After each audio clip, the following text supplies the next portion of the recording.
Dzisiaj, jak codziennie oczywiście, pomówimy o 3 najważniejszych tematach, które w ciągu ostatnich kilkunastu godzin, że tak powiem, zelektryzowały Polskę. Dlatego dzisiaj pomówimy o tym, że królowa życia, czyli Dagmara Kaźmierczak odpowiada wszystkim tym, którzy no, jeżdżą po niej. Będzie oczywiście również, bo to nie jest jak najbardziej jedyny temat. Pomówimy sobie o tym, że twórcy Mów do mnie jak najbardziej kręcą kolejny horror dla A24, a także o tym, że Netflix, wiadomo jak to Netflix, cały czas coś kręci, cały czas coś robi, a tym razem szykuje co? Kolejny serial. Tym razem będzie to o przygodach Scooby-Doo.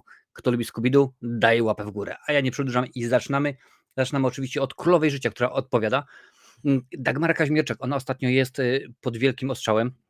Okazało się, że wyszła na jaw jej przeszłość, która Dagmara tak naprawdę tej przeszłości nigdy nie ukrywała. Zawsze mówiła, jak było, jak się działo, co miało być i co było. No ale okazało się, że ostatnio więcej faktów wyszło, a to za sprawą portalu Goniec, który dotarł do pewnych rzeczy, o których nie było mowy ani w książce, ani o tym Dagmara wcześniej też nie mówiła. Właśnie dzięki temu albo przez to, jak to woli, Dagmara została zwolniona z Tańca z Gwiazdami. Oficjalnie sama ustąpiła, podziękowała, bo okazało się, że niby problemy żeber, ale jak tak rzeczywiście niespecjalnie ludzie w to wierzą.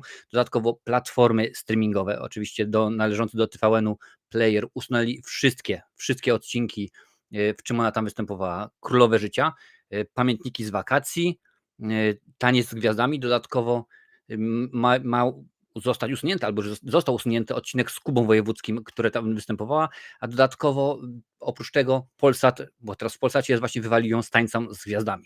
No i ostatnio publikowałem kilka rolek na ten temat, a królowa tak się odnosi do tego.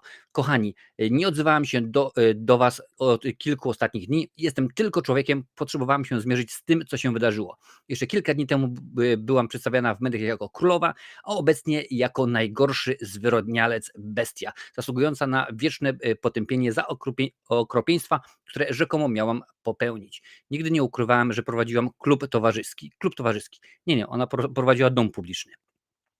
Klub towarzyski, a nie miejsce do gnębienia kobiet. Kochani, nie jestem w stanie opisać, czy opowiedzieć Wam tego w kilku słowach. Zrobię to niedługo. Dzięki za wsparcie i wiarę we mnie. I pamiętajcie, świat nie zawsze jest taki, jak nam go przedstawiają. Według mnie, bo akurat sprawdzałem to nie sugerujcie, bo można oczywiście znaleźć rzeczy na Pudelku, można znaleźć rzeczy na różnych dziwnych innych portalach, ale sprawdziłem w rzetelnych miejscach. No, co tu dużo mówić. Dagmara, postawiono jej 17 zarzutów albo 14 i została skazana za 6. Odsiedziała swoje, niby rzeczywiście wszystko w porządku i ja nie mam z tym problemu, bo każdy popełnia błędy mniejsze lub większe, ale mam problem z tym, że taka osoba ma być autorytetem dla naszych dzieci. Że ona występuje w telewizji, pokazuje się, a nic się nie stało, proszę bardzo. No wiadomo, telewizja to jest dopiero hipokryzja, co? Oni są rzeczywiście, bo nie ma bata. Nie wierzę bajce, że telewizja nie wiedziała o tym, czym się zajmowała Dagmara i jak to było, bo musieli o tym wiedzieć, bo są osoby odpowiedzialne za to. Chociaż z drugiej strony, jeżeli popatrzeć, jak długo Natalia Janoszek wszystkim wmawiała, że była gwiazdą, a nie była, nawet specjalnie po materiale Krzyśka Stanowskiego skontaktowałem się z moim kolegą, z którym kilka filmów poczyniliśmy, między innymi Predator Czas Celtów, także krótki horror Dzieciak i on pracuje i mieszka na co dzień w Indiach. Jest Hindusem. Mówię, Kaustaw, czy w ogóle kojarzysz taką kobietę?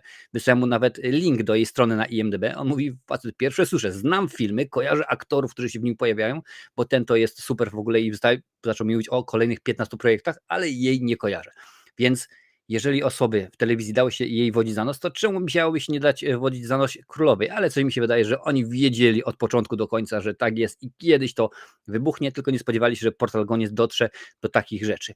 Cały ten wpis może by przyszedł bez echa, aczkolwiek najbardziej mnie w tym wszystkim zabolało to, że jedna z widzek, jedna z fanek, powiedzmy, pisze oczywiście jak najbardziej: Dagmaro, jesteśmy z tobą, a na to Dagmara porównuje się do Tomka Komendy, który nie tak dawno zmarł. Nawet pani nie wie, ile warty jest dla mnie pani komentarz. To jest oczywiście odpowiedź. Dziękuję całym sercem. Niedługo się odniosę do sprawy i co mądrzejszy spojrzy na to inaczej. Ludziom tak łatwo jest kogoś pogrzebać, nie znając prawdy. I już był taki jeden, który niedawno umarł.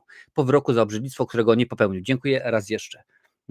Powiem w ten sposób. Porównywać się do Tomka Komendy, no to jest delikatnie mówiąc nie na miejscu. To jest delikatnie mówiąc brzydkie, nie będę, że tak powiem, używał dosadniejszych słów, więc ja, jak dla mnie, dziękuję bardzo. Dagmara, tak, jest jak dla mnie przestępczynią, bo słownik PWN określa, że przestępczyni to jest osoba, która popełniła przestępstwo.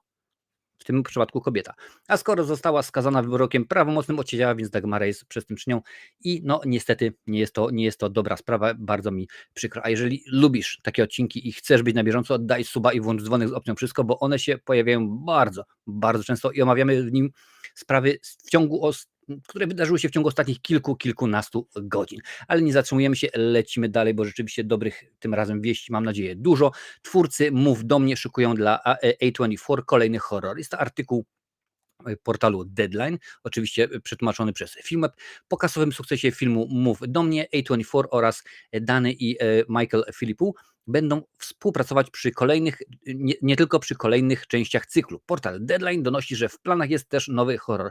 I to mnie bardzo cieszy, bo rzeczywiście panowie widać, że mają pomysł. Mów do mnie w momencie już, kiedy film trafiał do kin, było zapowiedziane, że będzie druga część, ponieważ bracia powiedzieli: słuchajcie, my nakręciliśmy tyle tego materiału, tyle wszystkiego, że my mieliśmy materiału na 2 części, albo na taki powiedzmy duży 5-godzinny film, ale zrobiliśmy w ten sposób i wydaje mi się, że będzie dobrze.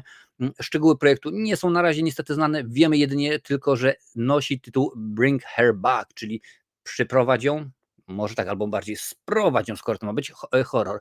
I jest oryginalnym pomysłem reżyserów. Wiemy również, że Australijczykom udało się pozyskać prawdziwą filmową gwiazdę, dwukrotnie nominowaną do Oscara, zdobywczynię Złotego Globu, Sally Hawkins. No rzeczywiście trzeba przyznać, że panowie się spisują bardzo dobrze. Zaczynali na YouTubie, rzeczywiście tutaj sobie najpierw pierwsze kroki stawiali, a później rzeczywiście wskoczyli i pokazali się w ten sposób. Mam nadzieję, że będzie to rzeczywiście zacna sprawa, że będzie to zacny straszak, bo ja lubię się dobrze bać. Zresztą kto nie lubi się bać, zwłaszcza jak siedzimy sobie spokojnie w zaciszu domowego telewizora, komputera, jak zwał, tak zwał. No i też trzeba powiedzieć o tym, że Scooby-Doo nadciąga niedługo, jak się okazało. A czemu tutaj mnie nie ma, proszę bardzo, nie tak miało być rzeczywiście tak, dobrze. Scooby-Doo, panie i panowie, Netflix szykuje serial o Scooby-Doo, to nie będzie komedia, podaje nam Vanity Fair. Jak informuje dziennik Variety, trwają prace nad aktorskim serialem o przygodach Scoobiego Doo i tajemniczej spółki. Projekt powstaje dla platformy streamingowej Netflix. Mam wrażenie ostatnimi czasy, że wszystko powstaje dla Netflixa. Szczegóły trzymane są jak na razie w tajemnicy. Wiadomo jednak, że ma to być godzinny serial dramatyczny. Pięknie. Stanowiska scenarzystów i producentów wykonawczych piastują Josh Applebaum, odpowiedzialny m.in. za Gliniarz z Beverly Hills, Axel F. oraz Wojownicze Żółwie Ninja, a także Scott Rosenberg, odpowiedzialny za Con Air Lot Skazańców. Pieczę nad projektem sprawuje studio Berlanti Productions, odpowiedzialne m.in. za Riverdale, Chilling Adventures of Sabrina, a także Martwi Detektywi. Scooby-Doo kończy w tym roku 55 lat, ale się pięknie trzyma. Seria, której początek dała klasyczna kreskówka studia Hanna-Barbera, opowiada o przygodach tchórzliwego doga niemieckiego oraz 4 nastoletnich detektywów Freda Jonesa, Daphne Blake, Velmy Dinkley i kudłatego Rogersa. Bohaterowie rozwiązują wspólnie zagadki kryminalne związane z przestępcami podszywającymi się pod upiory i monstra. Do tej pory powstały 2 filmy kinowe aktorskie o Scooby i spółce, Scooby-Doo z 2002 roku, a także druga część Potwory na gigancie. Komedie, mimo że nie zebrały pochlebnych recenzji, zarobiły na całym świecie łącznie ponad $430 milionów. I to było 20 lat temu, więc rzeczywiście wtedy te $430 milionów ważyło dużo, chociaż dzisiaj jak filmy zarobi taką kasę, to też jest bardzo fajnie.